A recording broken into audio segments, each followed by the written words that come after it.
கிறிஸ்துவுக்குள் பிரியமானவர்களே, ஆண்டவராகிய இயேசு கிறிஸ்துவின் நாமத்தில் உங்களை வாழ்த்துகிறேன். குஜராத் மாநிலத்தின் பழைய துறைமுகம் ஒன்றில் நின்று கொண்டிருக்கிறேன். இந்த இடத்தோட பேர் ஜாபராபாத். இந்த இடத்துல என்ன சிறப்புன்னு நீங்கள் கேட்பீங்க. எனக்கு பின்னால் ஒரு பெரிய கப்பல் நிற்கிது. இந்த கப்பல் ஒரு முழு கப்பல் அல்ல. இந்த சகோதரர் சொல்கிறாரு, உலக அளவில் நிறைய கப்பல் உடைஞ்சிருக்கு, நடுக்கடலில் இது பெரிய கப்பலாக இருந்து உடஞ்சி தான் அதோட ஒரு பீஸ் தான் இங்கே ஒதுங்கியிருக்குன்னு சொல்கிறாங்க. ஆனால் இது ரொம்ப வருஷத்துக்கு முன்னாடியே உடஞ்சிச்சு அப்படின்றாங்க. இதுவே இவ்வளோ பிரம்மாண்டமாக இருக்குங்க. பாருங்கள், இந்த கப்பலை நான் பார்க்கும்பொழுது எனக்கு ஒரு செய்தி ஞாபகத்திற்கு வந்தது. அப்போஸ்தலனாக இருக்கிற பவுல் 1 தீமோத்தேயு 1ஆம் அதிகாரம் 18, 19 ஆகிய வசனங்களில் தமது உத்தம குமாரனாகிய தீமோத்தேயை பார்த்து சொல்கிறார், நீ நல் மனசாட்சியும் நீ விசுவாசமும் நல் மனசாட்சியும் உடையவனாயிரு. சிலர் இந்த நல் மனசாட்சியை தள்ளிவிட்டு விசுவாசமாகிய கப்பலை சேதப்படுத்தினார்கள். அப்போ எனக்கு பின்னால் ஒரு பெரிய கப்பல் நிற்குது.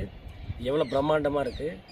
பவுல் அப்போஸ்தலன் விசுவாசத்தை குறித்து விவரிக்கும்போது விசுவாசம் ஒரு சின்ன விஷயம்னு சொல்லலை, விசுவாசம் ஒரு மாபெரும் கப்பல்னு சொல்கிறாரு. கப்பல்னு நம்ம பார்க்கும்பொழுது நிறைய கப்பல் இருக்குது. போர்க்கப்பல் இருக்குது, குரூஸ் கப்பல் இருக்குது, சரக்கு கப்பல் இருக்குது, சொல்லிக்கிட்டே போகலாம். எஸ்எஸ் ஜெரால்டுன்னு சொல்லப்படுகிற அமெரிக்க அந்த போர் தாங்கி கப்பல் தான் உலகத்திலே ரொம்ப பெருசுன்னு சொல்கிறாங்க. அதனுடைய உயரம் 250 அடி உயரம், 300 அடி நீளம்னு சொல்கிறாங்க. அகலமும் 250 அடி அகலம்னு சொல்கிறாங்க. கிட்டத்தட்ட ஒரே நேரத்தில் 80க்கும் மேற்பட்ட போர் விமானங்களை நிறுத்தி வைக்கக்கூடிய அவ்வளவு கெப்பாசிட்டி கொண்ட கப்பல். ஸோ அப்போஸ்தலனாகிய பவுல் இந்த விசுவாசத்தை, கர்த்தர் மேல் நாம் வைக்கிற விசுவாசத்தை ஒரு கப்பலுக்கு ஒப்பிட்டு காண்பிக்கிறார். ஒரு குருஷ் கப்பலை வச்சுக்கோங்களேன். கப்பலில் நீங்கள் நிறைய பேர் பயணிச்சிருப்பீங்க.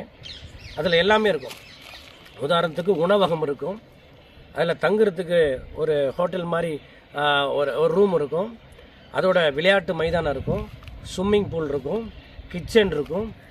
1 வருடம் 2 வருடம் 3 வருடம் அளவும் அங்கேயே தங்கி வசிக்கிற சகல காரியங்களும் அந்த கப்பலில் இருக்கும். இதைத்தான் அப்போஸ்தலனாகிய பவுல் சொல்கிறாரு, சிலர் இந்த நல்மனசாட்சியை தள்ளிவிட்டு விசுவாசமாகிய கப்பலை சேதப்படுத்தினார்கள். ஆனபடியினாலே தீமோத்தேயுவே, நீயும் அப்படி இராமல் நல் மனசாட்சியை விட்டுறாத. நல் மனசாட்சியை விட்டுட்டினா, நீ ஆங்கிலத்தில் குட் கான்சைன்ஸ்னு இருக்குது, நல் மனசாட்சியை விட்டுட்டினா விசுவாசம் என்கிற மிக பிரம்மாண்டமான கப்பல் உடைக்கப்பட்டு போகும். கிறிஸ்து நமக்காய் ஜீவனை கொடுத்து அவரை விசுவாசத்தின் அடிப்படையில் பின்பற்றி வரும்படிக்கு விசுவாசத்தை நமக்கு மாதிரியாக வைத்து விட்டு போயிருக்கிறார். இந்த விசுவாசத்துக்குள்ளே எல்லாமே இருக்குது. இந்த கப்பலுக்குள்ளே எல்லாமே இருக்கிறது போல விசுவாசத்திற்குள்ளே தான், தேவனை விசுவாசிக்கிறதுக்குள்ளே தான் ரட்சிப்பு, விடுதலை, சுகம், நித்திய ஜீவன், எல்லாத்தையும் சுகம், விடுதலை எல்லாம் ஆண்டவர் வச்சிருக்கிறார். ஸோ விசுவாசத்தை விட்டுறாதீங்க. விசுவாசம் ரொம்ப பெருசு. லூக்கா 18ஆம் அதிகாரம் 7, 8 வசனங்களை பார்க்கும்பொழுது, அந்தபடியே தேவன் தம்மை நோக்கி இரவும் பகலும் கூப்பிடுகிறவர்களாகிய தம்மால் தெரிந்து கொள்ளப்பட்டவர்கள் விஷயத்தில் நீடிய பொறுமை உள்ளவராக இருந்து அவர்களுக்கு நியாயம் செய்யாமல் இருப்பாரோ, ஆகிலும் சீக்கிரத்தில் நியாயம் செய்வார். ஆகிலும் மனுஷகுமாரன் வரும்பொழுது இந்த பூமியில விசுவாசத்தை காண்பாரோ. விசுவாசத்தை விட்டுறாதீங்க. Never lose your faith. Keep your faith in your heart. May God bless you.